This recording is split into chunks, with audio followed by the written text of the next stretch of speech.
All right, you can thank Joe Rogan and Madonna for this video. Let me explain. So last night when I was getting ready for bed, I was waiting for my husband because we always do a nightly gratitude meditation. He was taking a little too long. So what ended up happening? I ended up going into Reels, prompted by a reel, a little short that Joe Rogan had done about commenting on Madonna's butt as she's on tour. So anyhow, a little rabbit hole there. But that rabbit hole led me to another reel by some guy who I do not know. And quite frankly, it's a good reel. I'll give him lots of props for that.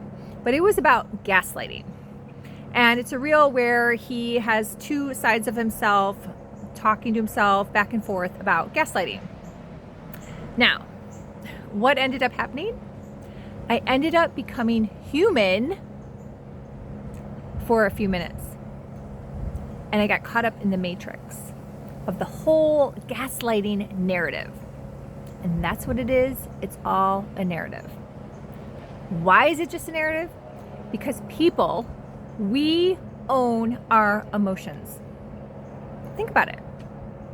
So when someone says, oh, they gaslit me, you own that. You own that. We need to stop blaming other people and being a victim. And that's what that whole narrative does. It creates a whole swirl, and especially on the internet. So I shut the reel down. I brought myself back out of that humanness, that human crazy matrixness, and I went to sleep. So then what happened was this morning on my morning walk, under the almost full moon, I think it's gone a little bit down to waning, I believe, and under the stars, it came to me that I need to talk about this topic because I have two very, very impactful stories that happened for me over a year ago in the fall of 2022 that I have never shared. I don't know why. I guess I feel that because they're about other people. But one of the lessons I learned this year in 2023 is I have every right to share a story that has happened to me because it helps other people. So I need to own my power in my voice in sharing those stories. And if that person is triggered by that, then we're probably just not meant to be in the same lifetime together. But most likely they're not watching these videos. Let's just be honest. So why am I hiding these amazingly powerful, impactful stories that can help so many people really understand what's going on in their brain, in their belief system, and be able to move through something and achieve more peace, joy, and abundance in their lives? And gaslighting is one of those topics. So here we go. So I was part of a women's business group, a networking group here in South Florida, and showed up consistently in this group. In this group, I met a fellow women business owner who is a consultant with under the diversity niche, a DEI. And when I met her, I really liked her. She wanted to become a professional speaker. She's actually extremely gifted at being a speaker. She is very fortunate that her mother put her on stages, especially at church, when she was younger. And she was also in cotillion, and really her mother, like amazing what her mother did to put her where she is now. And she's amazing. She really is. She truly is. And if you think back to like Sarah Blakely also had that same experience. And I'm sharing this because if you're a parent, I think it's just really, really important to push your child and give them the opportunities. And Sarah Blakely, if you know Sarah Blakely's story, and I know I'm digressing a little bit, but if you know Sarah Blakely's story, her father gave her Wayne Dyer tapes when she was like 16 years old. And every night at the dinner table, her father would ask them all at the dinner table what was their failure for the day. So they would learn from failure and probably had it very standardized within their nervous system, that it wasn't like a horrible thing to fail, right?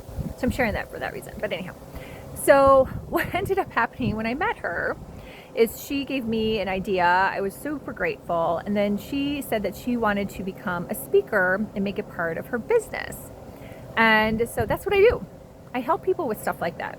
That is one of the ways I can help you, as being a coach and a business consultant, because I know how to do that. So I can share all the things that I have learned. And I did that from a full heart, over an hour on a phone call. I shared everything I knew and did it for free. Didn't ask for a penny. Months later, as that was very helpful, I also presented her to be a speaker at another group I'm in, and she got the opportunity and she nailed it. She did great. So I was always extremely supportive of her and really giving her whatever, she needed to for her business, especially in regards to being a speaker.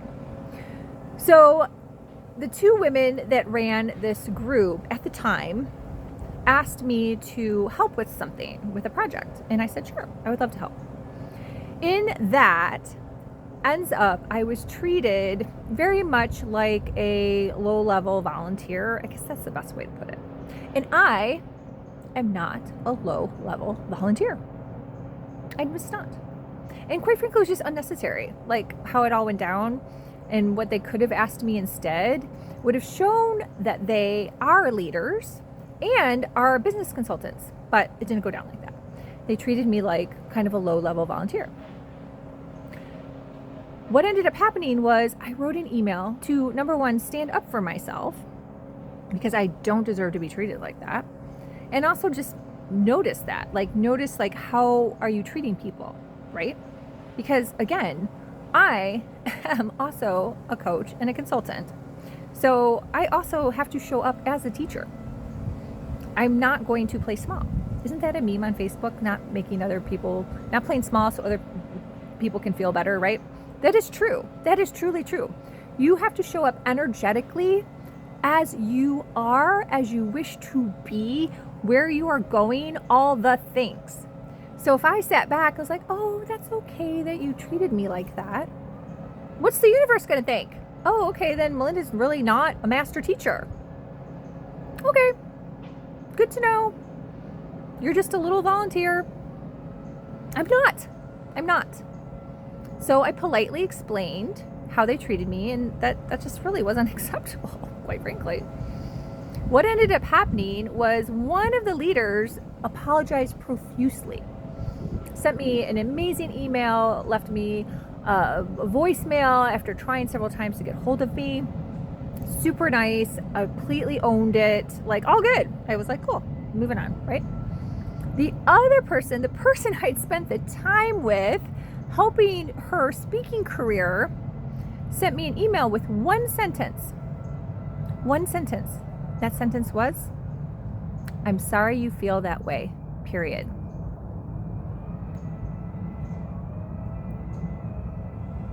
I already had made the decision when all this went down that I was going to move from this group. This was just kind of like a nail in the coffin per se. There were other things that just weren't energetically aligned with me, where I'm going, my time commitments, certain things. But that was like, whoa. However, I still moved on. I still shut down the email, moved on from my day. I'm like, whatever, and moved on. However, my intuition kept telling me to Google the sentence. I was like, what? But I'm an intuitive coach, so I have to follow my intuition. I walk the walk. So I Googled the sentence. Guess what it says? That is one of the top gaslighting sentences out there. Per Harvard. One of the top gaslighting sentences. I'm sorry you feel that way. So, because I'd already written off this relationship, I didn't care anymore now. I'm like, whoa, we're done. I'm done with this group. I'm done with all of this. I'm fine. However, again, I have to show up as the energy that I am, which is the master teacher. So I very nicely said, I wasn't bothered by this, which I'll get to in a second. But, and there is a but, this is what my intuition told me to do. Google your sentence, and this is the link of what this says. And I just gave her the link. I just gave her the link. What did she do? Because I ended up still following her for a few days. She took that and put in her content, we don't gaslight our clients. Girl. No. Own your shit. Own your behavior. And that goes for owning, like, if you think someone's gaslighting you. Really? If you're triggered by it, that's your shadow work. That's as simple as that. That's okay. And we're all on this journey, and no one gets it perfect. And it is a journey. It's all a journey. There's no judgment. You just have to own it and look at it. Go, how do I feel about this? And think about it. But stop saying everyone's gaslighting everybody. It's crazy.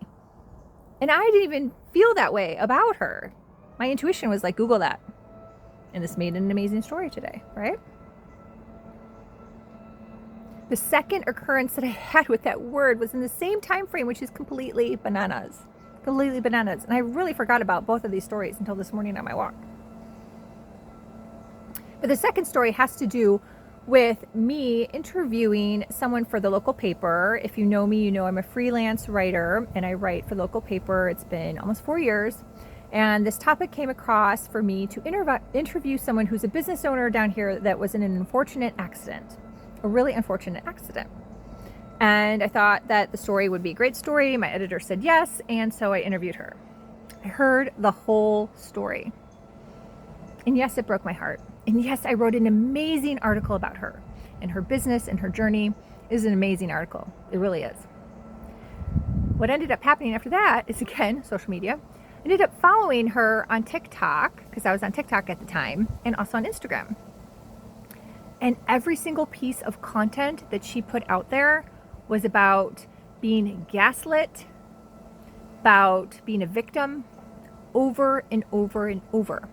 She was consistently just riling up the troops, riling up this energy that, quite frankly, when her accident happened, both her and the person that pushed her were drunk, and they were fighting, and they had a history of drinking and fighting. What does it say? You have two to tango, right? Takes two to tango. You have to own your behavior. Yes, it's super unfortunate what happened to her. Absolutely. Absolutely was there wrongdoing. Absolutely. However, going all over the place and saying that you're gaslit and you're a victim and this and that, when you showed up to the party, you have to own that too. You have to own your behaviors. You have to own your emotions. And she still isn't seeing it. And then she's trying to be a coach. This is what's wrong with the coaching industry. Hello. And therapists as well. Everyone. Learn, own your behavior, shift your belief systems. All of these things are possible. All of these things are possible. No one should be going around saying that you were gaslit. You just shouldn't be doing that. You shouldn't be doing that. You really have to do the work. So I know this is a big topic, but I really hope it helps some of you out there heading into the new year. I'm recording this on December 29th, 2023. I have lots of different things out there, offers, ways to work with me, and just being in touch with me on YouTube, Instagram, LinkedIn, or my website, melindavanfleet.com is the best way. But truly, when you start to own your behaviors and your emotions, you will feel so much better. That is the work. That is the way. You want things to manifest, don't you? You want all this other magical lingo that's fucking out there to happen. Well, you have to do those things too. So I hope this video helps someone. That's why I'm recording it. That's what I was told to do. Lots of blessings and abundance to you. Bye for now.